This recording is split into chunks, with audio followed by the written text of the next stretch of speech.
Ni vigumu sana kwa binadamu kuwa wakili wa moyo wake mwenyewe.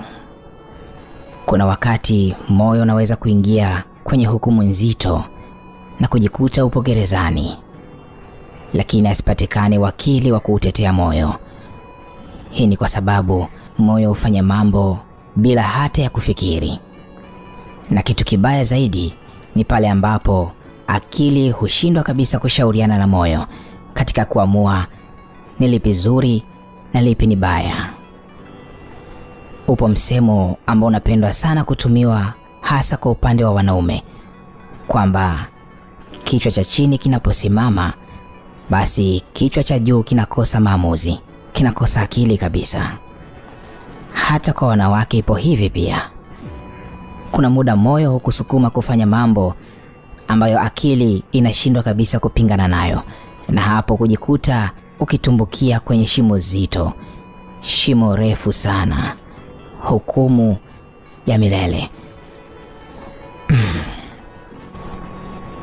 Adela anasema hivi: nilipoingia katika mahusiano naye, nilimwamini sana, nikampa kila kitu nilichoweza. Nakumbuka enzi zile nyumbani tulikuwa na ng'ombe wengi sana. Niliiba maziwa kila siku na kumpelekea kwao. Akanywa maziwa kanenepa. Penzi letu likawa huru pale alipoanza maisha yake mwenyewe. Sikuwa najua lolote kuhusu mapenzi. Yeye alinifundisha kila kitu. Nikamtegemea kwenye maisha yangu yote. Alinifanya nikawa mtumwa wa ngono kila nilipokuwa naenda kwenye chumba chake. Adela anaandika haya kwa uchungu sana.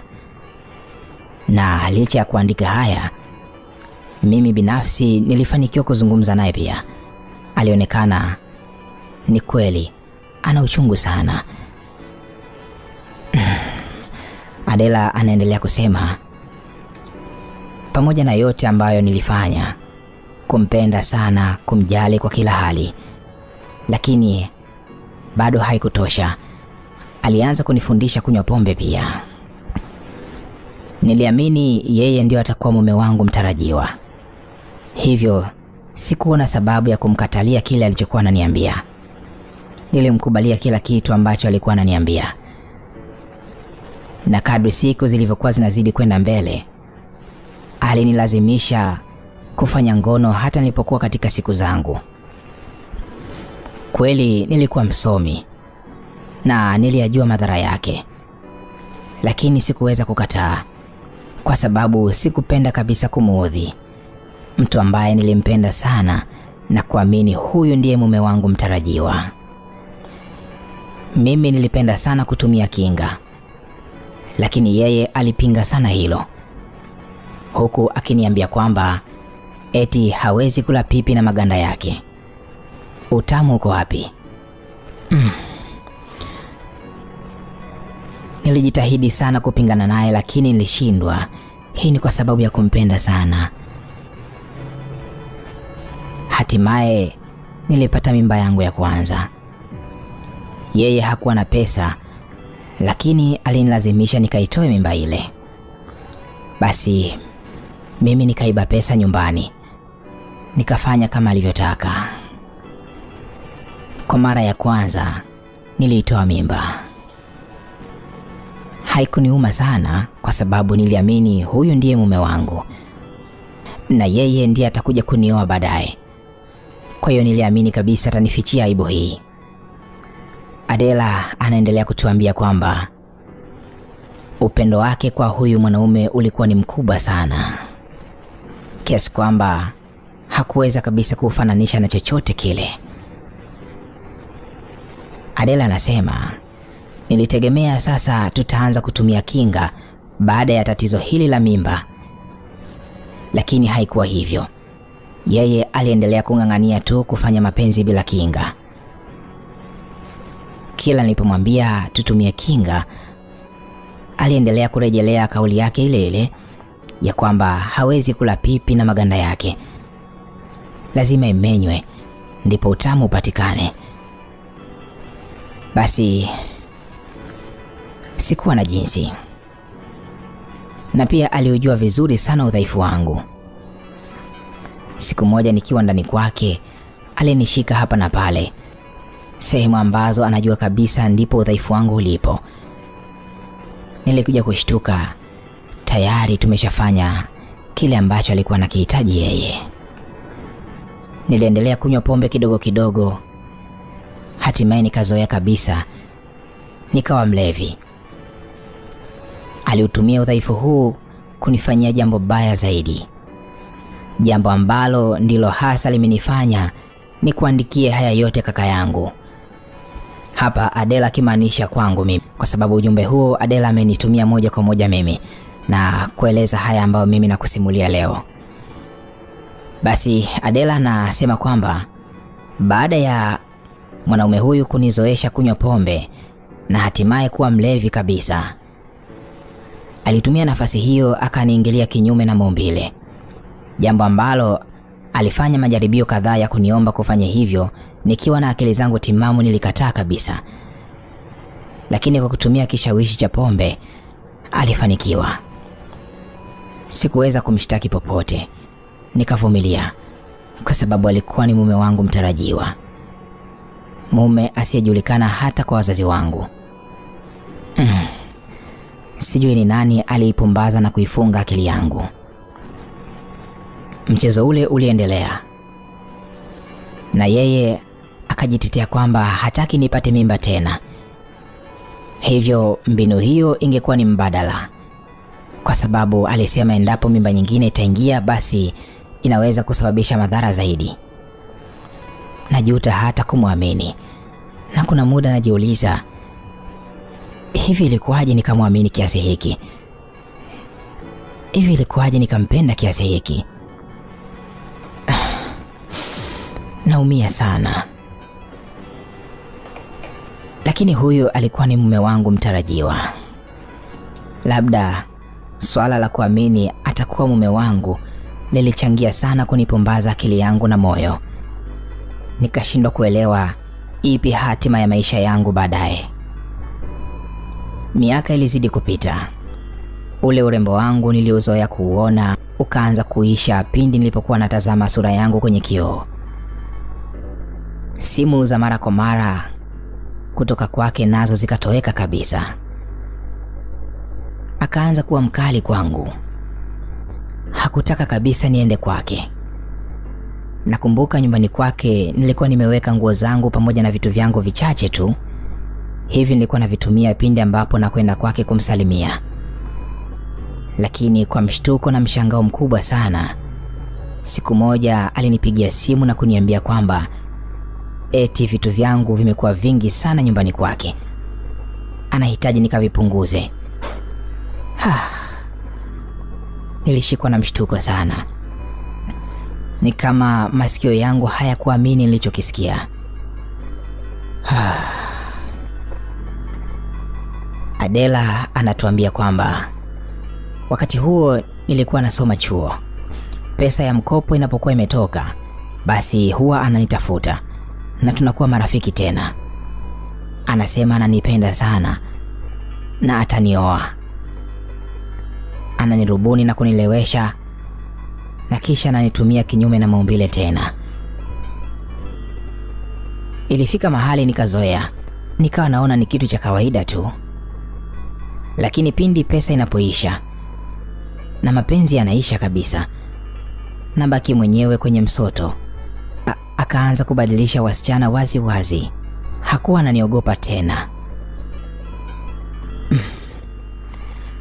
Ningesema nini mimi? Najua alishindwa tu kusema neno moja, tuachane. Lakini nilijua tayari ameshaniacha. Nilibaki tu namwangalia. Nilijua tayari nimeachwa hapa. Adela anaendelea kusema kwamba afya yangu ikaendelea kudorora sana. Nikalazimika kwenda kupima hospitali. Lakini kwa bahati nzuri sikuwa na virusi vya ukimwi. Nilipewa ushauri niweze kujitunza na kuhifadhi mwili wangu. Baada ya pale, Adela anasema siku ziliendelea kwenda mbele. Na sasa hatimaye alimpata mwanaume mwingine. alikuwa ni mwanaume anayejali sana. Hatimaye nikaanza kuyasahau kabisa maumivu niliyopata kwa yule mwingine ambaye alinitenda sana. Mambo yalienda vizuri na hatimaye akanioa. Na hapo maisha yetu yakaanza sasa. Adela anaendelea kusema, mwaka wa kwanza ulipita na mwaka wa pili ukapita. Tuliishi vizuri tu. Hatimaye ilipita miaka 3. Kwa kipindi chote hicho sikuwa nimebeba mimba kabisa. Mume wangu alikuwa ni mvumilivu sana, hakuwahi kunilaumu. Lakini niliumizwa sana na mawifi pamoja na ndugu zake. Mwishowe lawama zilipokuwa nyingi sana juu yangu, niliamua kwenda hospitali kupima ili kuweza kujua tatizo liko wapi. Hapo uchungu moyoni mwangu ulirudi upya, kwa sababu niliambiwa kizazi changu kiliharibika. Hii ni kwa sababu ya kutoa mimba mara kwa mara na pia kufanya mapenzi kinyume na maumbile kulivuruga kabisa mfumo wa mwili wangu. Nililia sana huku nikimkumbuka kwa hasira sana mwanaume aliyesababisha machungu yote haya kwangu.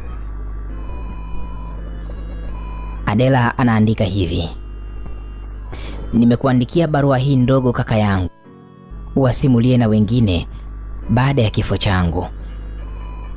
Uwasimulie bila kuchoka wasichana wa kileo wanaodanganyika na kufanya mambo magumu sana ambayo yanaudhalilisha na utu wao. Uambie watakufa kwa mateso kama mimi. Wasipokusikiliza usijisikie vibaya kaka yangu, kwa sababu hata mimi nilikuwa siwasikilizi watu waliponiambia kwamba ninafanya mambo ambayo yana madhara juu yangu. Watu walinieleza mambo mengi sana juu ya yule mume mdanganyifu, lakini sikuwasikiliza. Najua kaka yangu, kwa maneno haya unaweza kupata hofu kuhusu uhai wangu, lakini usijali kaka, mimi niko salama. Adela anaendelea kuandika kwenye mkasa huu ambao amenitumia mimi. Adela anasema, niko salama, sitajiua, lakini nitakufa kabla ya wakati. Najua hilo. Najua nitakufa kabla ya wakati. Nimekuandikia wewe kwa sababu wewe ni mwandishi. Najua kupitia simulizi zako, kupitia sauti yako, wengi watajifunza kwenye mkasa huu wa kwangu. Na kuomba sana kaka yangu, wasimulie ili wajue, wajiepushe na mambo haya. Mambo haya yanawafikisha wasichana pabaya sana, na wengi wanateseka. Pengine wapo wengi sana kama mimi, labda hawajapata nafasi ya kukuandikia au kukueleza wanayopitia, lakini wapo wengi sana.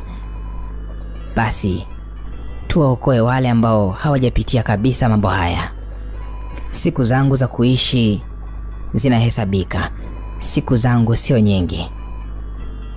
Muda si mrefu nitakufa. Lakini usilie kaka yangu kwa sababu mimi nitakufa, bali lia kwa uchungu sana kaka yangu, kwa sababu mwanaume mwenzako amenitenda vibaya sana. Vibaya. Asante kaka. Kwa heri. Asante sana kwa kunisikiliza na kufuatilia mkasa huu. Mkasa wa dada yetu, rafiki yetu Adela. Ameniandikia haya na mimi kwa ridhaa yake nimeweza kukusimulia wewe ambaye umenisikiliza kuanzia mwanzo mpaka hapa mwisho. Naamini utaweza kujifunza jambo kupitia simulizi hii.